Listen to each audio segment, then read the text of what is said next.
yung si Amo nagbigay ng face mask. Sabi niya, itry ko daw na gamitin. Fresh na fresh sa mukha pala. Ganun pala ito. Minsan-minsan lang naman. Nilagyan ko ng plastic kasi mabasa. Baka mababasa yung t-shirt ko.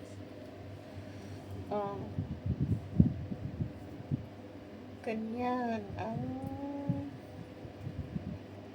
binigay sa akin. I-try ko. Ay, gamit ng nanay tira.